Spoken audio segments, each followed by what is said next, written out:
aku Yasmin Putrananda dari kelas C dengan NIM 12480100099. Di sini aku akan menjelaskan mind mapping bahasa Indonesia dari pertemuan kedua sampai pertemuan ke-6. Jadi total akan aku jelaskan ada 5 materi.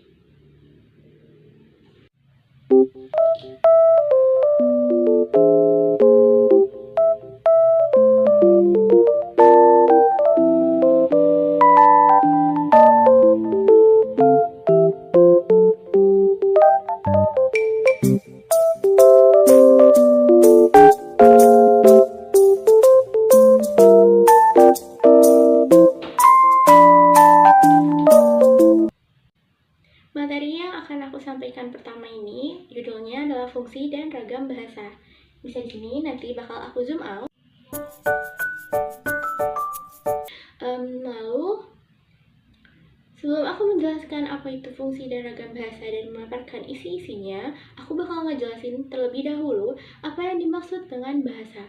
Bahasa itu adalah sistem komunikasi yang digunakan oleh manusia untuk menyampaikan ide, makna, pikiran, dan perasaan kepada orang lain. Nah, di negara kita sendiri ini, kita punya bahasa yang namanya adalah bahasa Indonesia. Bahasa Indonesia itu digunakan juga untuk berkomunikasi seperti ini, bukan? Lalu, kita akan masuk ke dalam materinya. Nah, fungsi bahasa yang pertama adalah alat berkomunikasi dan alat untuk berpikir. Seperti yang aku jelaskan tadi mengenai apa yang dimaksud dengan bahasa, fungsi bahasa ini sendiri juga sebagai alat berkomunikasi, juga alat untuk berpikir. Jadi ketika kita berkomunikasi, kita bisa berdiskusi untuk berpikir mengenai suatu hal seperti itu. Nah, yang kedua adalah alat mengekspresikan diri. Kayak berbicara seperti senang, marah, kesal, sedih, itu adalah contoh alat bahasa sebagai mengekspresikan diri, seperti itu. Yang ketiga adalah alat berintegrasi sosial. Yang keempat ada alat kontrol sosial. Nah, alat kontrol sosial ini dimaksud adalah sebagai pengatur norma-norma yang ada di masyarakat, norma dan nilai yang ada di dalam masyarakat, seperti itu. Lalu ada ragam bahasa. Ragam bahasa terbagi kepada 2, berdasarkan situasi pemakaian dan berdasarkan cara komunikasi. Yang pertama, cara berkomunikasi juga terbagi kepada 2. Yang pertama, cara berkomunikasi secara lisan, cara berkomunikasi secara tulisan. Nah, yang cara berkomunikasi secara lisan, seperti di sini, contohnya seperti kita berbicara saat ini, berpidato, berceramah, puisi, seperti itu. Berpidato, berceramah, berpuisi itu mempunyai kelemahan dan kelebihannya masing-masing. Kelebihannya itu dapat berlangsung cepat, tapi kelemahannya tidak mempunyai bukti yang sesuai, tidak punya bukti yang jelas, dan gampang dimanipulasi oleh orang. Lalu yang kedua, ada cara berkomunikasi secara tulisan, contohnya menggunakan surat. Cara berkomunikasi ini juga mempunyai kelemahan dan kelebihannya sendiri. Yang kelebihannya pertama, itu mempunyai bukti yang jelas karena ditulis dan tidak mudah dimanipulasi oleh orang. Lalu kelemahannya itu berlangsung lama, seperti surat. Jika ingin menulis surat, kita membutuhkan waktu yang lama untuk mendapatkan surat itu berada di tangan kita, bukan? Seperti itu. Lalu, yang kedua, berdasarkan situasi pemakaian. Situasi pemakaian ini ada formal, semi-formal, dan non-formal. Contohnya, kalau misalkan non-formal itu kayak kita berbicara sehari-hari. Nah, kalau formal itu contohnya menulis makalah, menulis proposal, skripsi. Di materi yang kedua ini ada membaca dan menyimak. Membaca adalah proses yang dilakukan untuk memperoleh pesan yang hendak disampaikan oleh penulis. Jadi, membaca ini kita akan mendapatkan suatu pesan yang disampaikan oleh penulis. Nah, tujuan membaca ada 2. Yang pertama, memperoleh informasi. Yang kedua adalah memahami makna bacaan. Jadi, apa yang kita baca, kita akan mendapatkan suatu informasi. Dan apa yang kita baca juga, satu kata-katanya satu kata-kata dari teks yang ada di buku bacaan tersebut akan kita artikan, yaitu makna bacaannya apa gitu. Nah, teknik membaca ini ada 3. Yang pertama ada scanning, artinya memindai, adalah teknik membaca cepat secara spesifik untuk memperoleh suatu informasi. Contohnya kayak judulnya aja, terus mendapatkan nomor telepon dari suatu teksnya aja gitu.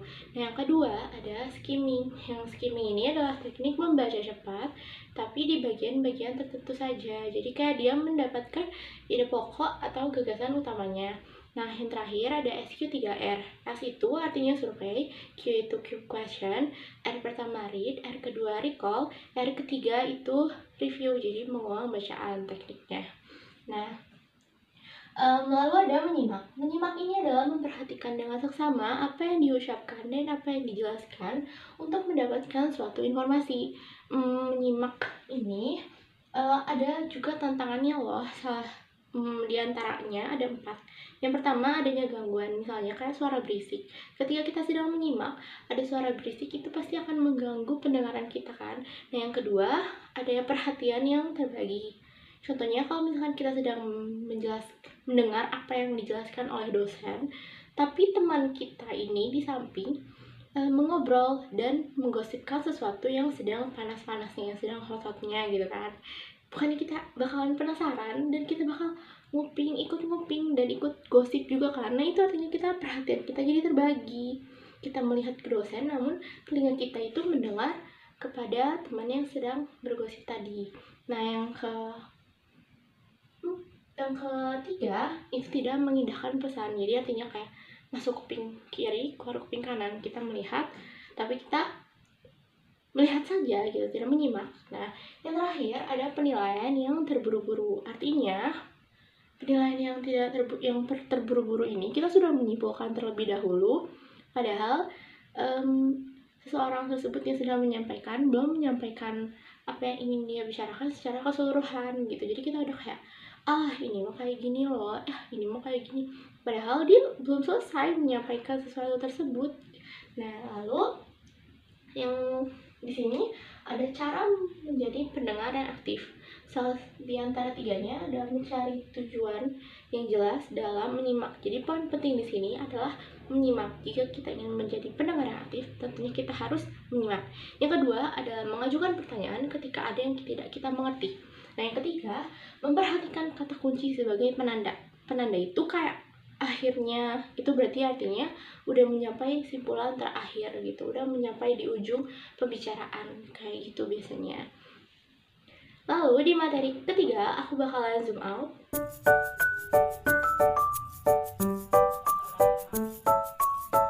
Materi ketiga ini adalah ringkasan, ikhtisar, dan resensi. Apa sih itu ringkasan? Ringkasan adalah memendekkan suatu bacaan dengan mengambil intisarinya tanpa mengubah wacananya. Jadi kita meringkas sesuatu secara keseluruhan dalam sebuah teks tanpa mengubah intisarinya dengan mengambil intisarinya. Lalu tujuan ringkasan ini untuk membantu pembaca mengetahui isi buku tebal atau karangan yang panjang dalam waktu yang singkat. Nah, langkah-langkah membuat ringkasan, yang pertama pastinya kita harus membaca naskah aslinya agar kita bisa tahu isinya. Lalu yang kedua mencatat gagasan utama, yang ketiga menyusun kembali gagasan utama dengan struktur yang benar itu. Nah, yang kedua ada ikhtisar. Ikhtisar ini memendekkan suatu bacaan dengan mengambil intisarinya namun tanpa terikat suatu wacananya. Jadi perbedaan ikhtisar dan ringkasan ini terletak pada kalau ringkasan mengambil semuanya secara keseluruhan dalam teks, jadi dia ringkas benar-benar. Namun kalau ikhtisar dia hanya mengambil bagian-bagian tertentunya saja gitu. Tujuannya juga sama, memberitahu pembaca mengenai isi buku tebal atau karangan panjang dalam waktu yang singkat. Kalau angkanya menyusun gagasan utama tanpa terikat pada struktur wacana, namun gagasan pengharang harus tetap dipertahankan. Jadi dia lebih memperlihatkan pada sisi gagasan pengharang. Kayak gitu. Yang terakhir, resensi. Resensi itu apa sih?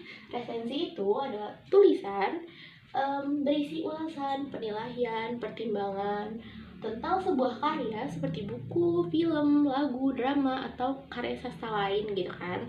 Nah, unsur-unsur yang harus diresensi itu ada jenis buku, identitas buku, tujuan pengarang, keunggulan dan kelemahan bukunya. Tujuan resensi ini apa sih? Tujuannya ini adalah memotivasi pembaca untuk membaca buku karya sastra yang asli gitu ya.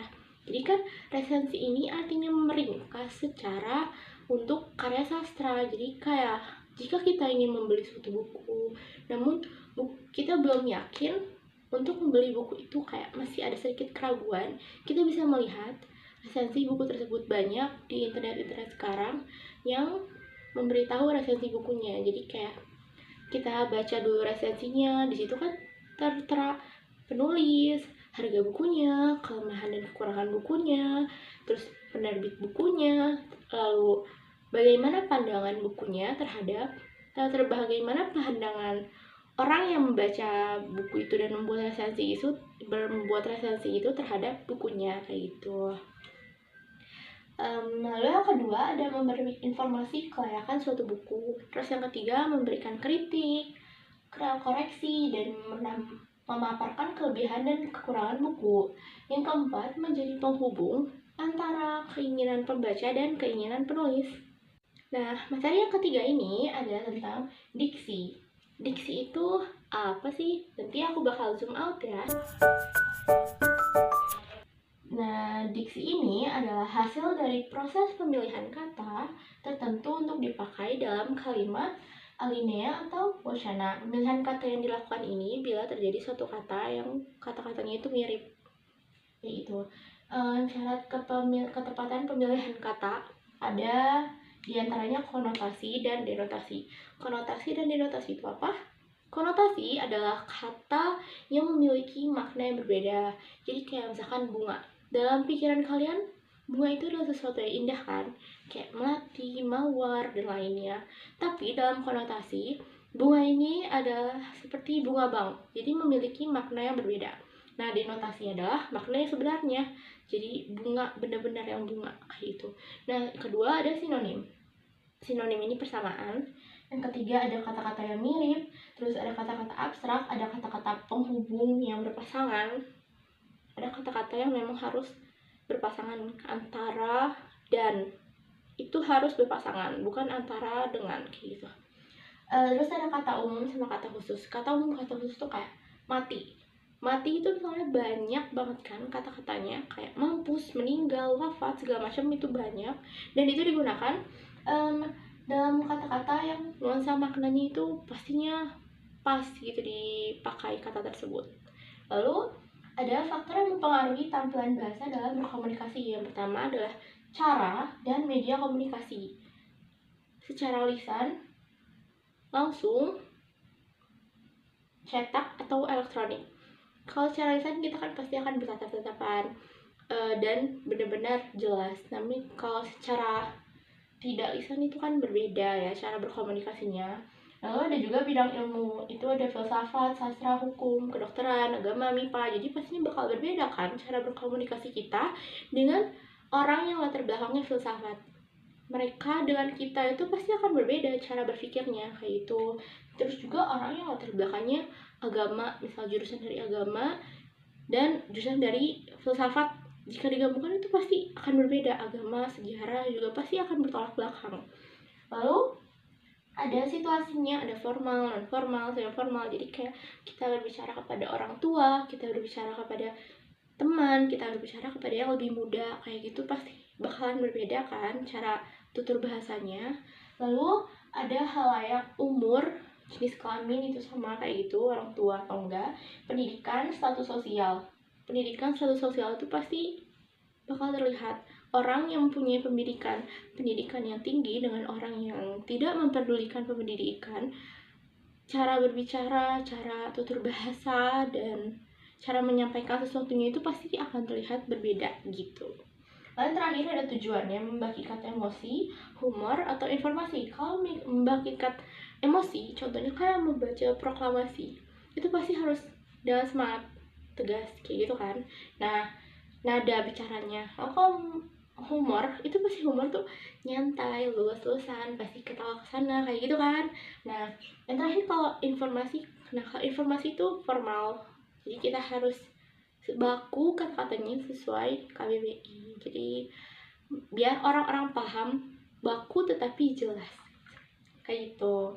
Nah, nanti ada juga idiom. Idiom itu adalah ungkapan bahasa yang artinya tidak secara langsung dapat dijabarkan dari unsur-unsurnya. Jadi idiom ini nggak bisa dijelaskan secara harfiah atau logis, tapi kata-kata itu memiliki makna yang indah dan tentunya punya arti yang tersirat gitu kan. Contohnya tuh kayak gulung tikar. Bukan gulung tikar, tapi gulung tikar yang dimaksud tuh ada bangkrut gitu loh, bukan benar-benar sedang melakukan kegiatan gulung tikar. Lalu ada juga adu domba, bukan sedang mengadukan domba, tapi adu domba itu seperti kayak kompor-komporan kayak gitu loh. Kompor-komporan juga masih termasuk kata-kata yang punya makna tersirat. Adu domba itu jadi kita mengadu dombakan seseorang melakukan, jadi kita mendukung si ini agar melakukan suatu perkelahian seperti itu. Lalu ungkapan idiomatik, ada juga ungkapan idiomatik itu ungkapan yang berperilaku seperti idiom. Itu ungkapan yang berperilaku seperti idiom itu disebutnya ungkapan idiomatik. Nah, sampailah kita pada materi terakhir, yaitu materi kelima yang judulnya adalah paragraf.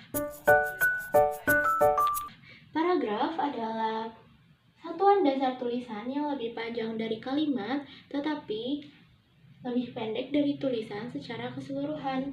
Paragraf adalah sekelompok kalimat yang mengembangkan satu gagasan. Gagasan ini diikuti oleh kalimat yang ditambahkan untuk memperluas, memperjelas, menganalisis, atau menerangkan kalimat topik. Nah, letak kalimat topik itu ada 3. Yang pertama ada di awal, yang kedua ada di akhir, yang ketiga ada di awal dan di akhir. Contoh yang saya tulis di sini, nanti bakal saya zoom out. Paragrafnya ini akan saya bacakan ya. Wawancara adalah bentuk komunikasi antara 2 orang. Bentuk komunikasi ini melibatkan seseorang yang ingin memperoleh informasi dari seseorang lainnya dengan mengajukan pertanyaan-pertanyaan berdasarkan tujuan tertentu. Wawancara secara garis besar dibagi 2, yakni wawancara tak struktur dan wawancara terstruktur. Jadi, ini adalah salah satu contoh topik, kalimat topik yang berada di awal. Lalu, ada pula ciri-ciri paragraf. Ciri-ciri paragraf, yang pertama, satu gagasan utama, yang kedua, memberikan informasi, yang ketiga, bentuk visual paragraf oleh perenggangan baris antar kelompok atau kalimat penjorok ke dalam baris pertama kelompok kalimat tersebut. Jadi singkatnya, paragraf itu adalah susunan kalimat yang menjorok yang terdiri dari 5-6 baris. Gitu. Nah, ada juga ciri-ciri paragraf yang baik, yaitu mempunyai kesatuan, kepanduan, dan juga kelengkapan. Kesatuannya mempunyai gagasan gagasan yang sederhana. Kepanduannya itu ada kata kunci, kata ganti, kata transisi, atau yang bisa disebut dengan konjungsi. Mungkin sekian dari saya. Mohon maaf apabila ada kekurangan dalam menyampaikan dan kata-kata yang kurang jelas. Saya pamit karena sudah menjelaskan kelima materi di mind mapping ini. Wassalamualaikum warahmatullahi wabarakatuh.